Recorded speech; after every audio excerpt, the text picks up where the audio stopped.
Hey guys, Agent One Skill here. I'm back with you with another video for you guys. This is a second episode of the series, Pissed Off. So if you already read the title, it's gonna be to do with companies making collector's editions and limited editions to be way out of proportion. So what inspired me to do this one is I'm somewhat getting kind of pissed off at it. And because a fellow friend and fellow YouTuber of mine, friend of mine, Hell Destroyer 77, he recently did a video about this, and it's also one of the reasons why he's gonna stop buying collector editions and limited editions, as it's a big hassle, and all the other reasons he listed, which will probably be the same as I'm gonna be listing in this video.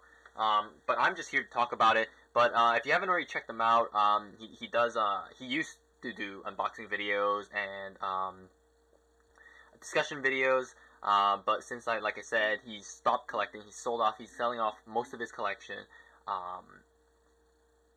and therefore he's just gonna be mostly doing more podcasts on just talking about just some video game discussions, stuff like that. And maybe even some reviews, but keep looking out for him. He's got great videos, really in depth. So yeah. Anyways, just continuing on. So, why am I getting pissed off at these collector editions and limited editions? Well, first of all, they're getting overly big. They come with a fucking statue. The content that's in a collector's edition or limited edition nowadays is not worth the price. And like I said, like basically ties on to the third one, it's expensive. Now, back in the old gen games, like, PlayStation, PS2, a regular limited edition, special edition, they didn't really have that kind of stuff. The most you get is maybe, like I believe some of the old PS1 games, they had like a full, like a soundtrack with the game, or maybe a small little art book, or something now that's more frequent now is like a steelbook or something. Like the most downscaled of a limited edition anyway, or like collector's edition. But nowadays you've got these huge ass boxes. One for example is the Titanfall collector's edition. That thing's fucking huge. You would need like a pickup truck to pick that shit up. It's just ridiculous. And for the price you're asking for, it's like, why the fuck do I want this? Especially like some of the like more Japanese stuff. Or Eastern stuff. They've got figures. If I'm gonna buy if I'm gonna buy a figure, I might as well buy a actual figure made by the actual company that they have out. Like maybe, I don't know. It's just some of the things I'm thinking off the top of my head. Companies on top of my head: Kotobukiya, Good Smile, Orchard Seed, stuff like that. I mean, I might as well go buy that stuff. Why would I need a big figure for a game? And what pisses me off is some games are like mature or teen, and yet they still include this kind of crap. It's like, why the fuck would you do that? It's retarded. It's like, if I want to buy figures, I'll just go buy figures. It's like me. I buy Gundam models. I don't buy complete models. Like the Robot Damashi stuff. I mean, that stuff looks cool, but I prefer to build my stuff and, paint it to my own, like, desired color, details, that kind of stuff, and then display it in my glass case, that kind of thing. But I don't need that other rest of crap. Some examples, that I have on hand, actually. So, one I have here, Tales of Exilia 2. Or, Tales of Exilia 1, sorry. There is a Tales of Exilia 2 coming out later this August, but this was released last year. This was about 100-something bucks. This is one of your kind of, I guess, more cheaper and mid-end kind of prices for a collector's edition. But this comes with a giant figure, a arranged soundtrack, but a full-size art book and hardcover, of course. But I don't need the figure. The quality of this one is surprisingly better. But if you look at the some of the more other ones, like in God of War Ascension, that one's a piece of crap.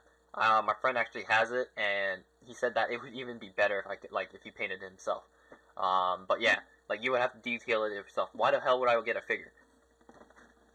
some other examples I have is some of the most recent ones that I got. So I'll just show you guys here really quickly. So I've got 6 figures here. I got the Rachel from the newest release of the Blaze Blue fighting game, Chrono Phantasm, and Metallica from the Witch and the Hundred Knights, and then the Tales of Symphonia figure. Now, I had this display case for forever. It was supposed to be for like a car model that I was gonna buy, but that never happened, so I just shoved those in there. But I mean, meh? I don't really need it, but okay, oh well, fine. Now, for me, a collector's edition, I don't know about you, but this is a teen game, yes, fine, that's fine, whatever. You can maybe mix it in with something like that, but more, of course, I would prefer something else I could use in-game, or maybe like a poster would have been better, you know, that kind of thing. I know some do include posters, but you know what I mean.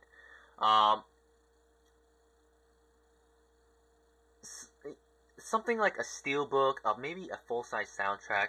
To be honest, I hate those arranged soundtracks. They're fucking useless to me. Yes, I know they want to make more money off the soundtracks as well. So they say, oh yeah, this is a sampler soundtrack, that kind of thing.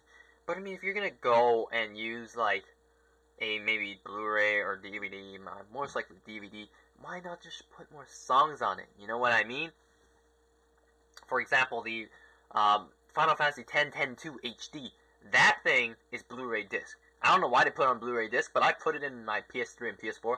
Looks absolutely beautiful. Now I just need a Blu-ray drive to like rip that thing, rip the CD songs off of it, or I could just download them. I think they have a link. I can't remember.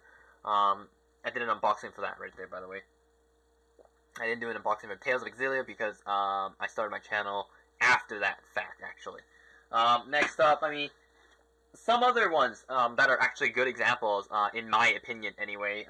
So let's take one of the more recent ones, the Tales of Exilia. Tales of Symphonia Chronicles. This is the HD remake of the Wii and GameCube game. This came with, like I said, the 4 small little figures that you saw, a full soundtrack for both games. I believe they were 4 CDs, and I did an unboxing right here.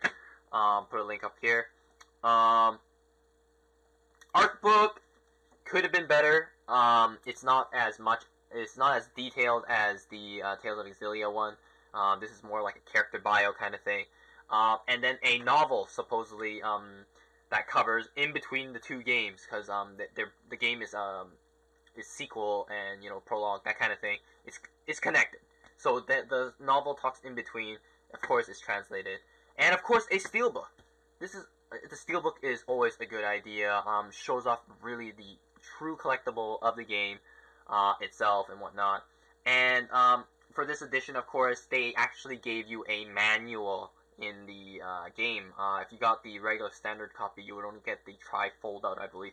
But if you got the collector's edition, full manual. So that's not bad, in my opinion. But that's really cutting around corners nowadays, as nowadays most companies do not include a full-size manual in the actual game itself. It's just a tri-fold kind of thing. I don't know why they're doing that. And yet they're still asking for the full cost of the game. And then this also ties in to what I talked about before in my previous video, the DLCs done wrong. Especially when you got some games, oh yeah, you go buy the collector's edition, you know, it's got all this good shit, you know, all this DLC. That's all good and all, but when they release those DLCs, like, as a regular purchase, it just means, oh, okay, I just got this for free. Doesn't mean shit to me, you know? The collector's edition is something that only a few can get their hands on, you know what I mean? Anyways, enough about that. Another couple good examples are, like, I mean, The Last of Us. So this is the survival edition. This is like the in-between one. This was $79.99 in Canada.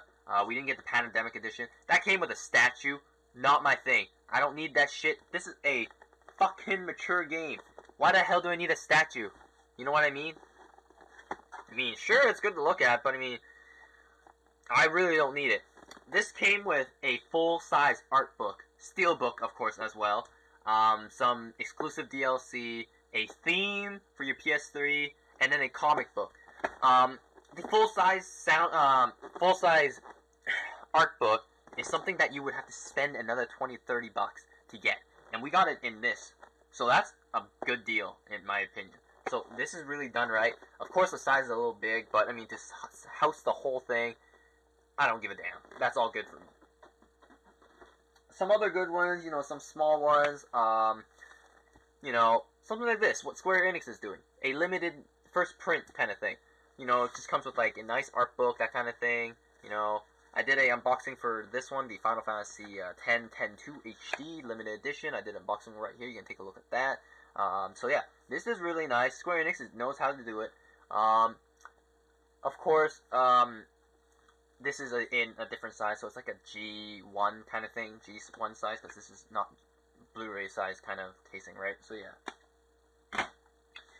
Some other ones, of course, I'm not just going to show PlayStation 3 stuff. I mean, Bravely Default, this game was really nice. It came with an art book, soundtrack, and some AR cards that you can only get in the collector's edition. So this is really nicely done. It's a shame that it's not hardcover, and that, of course, like I said, the soundtrack is a sampler kind of thing. So I would have to go and download it, the whole thing myself anyways. But yeah, another one. This is Ys, the Silver Anniversary Edition, Memories of Celicetta. This came out in November. This comes with like a cloth map, a like journal guide for the game, kind of. All soundtrack CD for all the games. I think those are just selections from all the games, but it's still 3 CDs, which is way more than I can ask. Ever ask for. And then a kind of small prop kind of thing. Like, replicas, I don't mind. That's all cool. This comes with, like, a compass, I believe. So, that's not too bad. It's unique, but, like I said, it's not something I really want. But, you know, better than a damn statue, right? And then, of course, you can go down to the basic, something like this. I actually picked this up from Hell Destroyer 77, so thanks to you, I actually was able to get this and actually played it in English. I actually got Xbox Fix recently that I got from a friend that I fixed up, and he said he gave it to me, so I'm using that right now. So I'm gonna be playing this. This is I have the Japanese version for the PS3, but I couldn't understand part of it as my Japanese has dropped down. I haven't used it much. It's only enough to, you know, listen to anime or like you know, that kind of thing. I can't read it, so that's pretty shitty. But yeah, you know, something like this is really nice. I mean, it comes with a soundtrack CD, full manual, and then the manual has some artwork in it. I mean, that's all cool. That's fine with me. This is something that's really nice, and it's a steelbook, so nothing can go wrong with a steelbook. So yeah. Anyway, what do you have to say about like the companies doing these collector's editions? If you keep buying these, of course, I mean, companies will be more happy to keep doing this. They're not going to give a shit about us. I know some things, like, you'll have to want to buy and stuff. I mean, you have to choose and pick. I mean, you look at the Assassin's Creed series, every fucking collector's edition has a fucking statue. Why the fuck do I need a fucking statue? You know? You might as well just fucking make, like, a figurine or, like, a, figure set or something that, like, other collectors can buy. Don't fucking put in a collector's edition in a fucking game. I'm not gonna fucking use that shit, you know? That's one of the main reasons why I haven't even displayed the fucking Mila Mila statue from the Tales of Exilia, you know? That shit's overdone, no. And it costs a shit ton. I don't fucking want it, you know? Another example, I'll just tell you right now. This thing that I did. The Mobile Suit Gundam Side Story Missing Link Limited Edition. You know, I did the unboxing for this. You know, take a look at it. You know, put a link up right here. Comes with a full soundtrack, art book, and of course the Gunpla thing, like, you know, like the Gundam model kit to build limited edition. That's fine. I like that shit. Because I'm going to build it. I'll fucking build it and fucking pose it, you know, that kind of thing. I'll do it.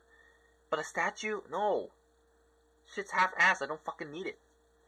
I'm not trying to say they're not putting effort into it, but it just looks shitty. Anyways, that's enough for my rant today, or episode for being pissed off at collector's edition, limited editions. What do you think about the limited editions and collector's edition nowadays? Do you think they're worth it? Do you think the companies should put in statutes for a game that's like for mature or like teen rating? That's stuff for kid stuff, right? You know, like, you know, maybe like the Wii stuff. I don't know, man. Like, you know, Mario, that kind of thing. That's fine. Throw it at them. Don't throw it at fucking, you know, teens and adults. Anyways, that's all I've got to say. What are your comments and opinions on this issue? Anyways, Asian One skills out and take care. Peace out, guys.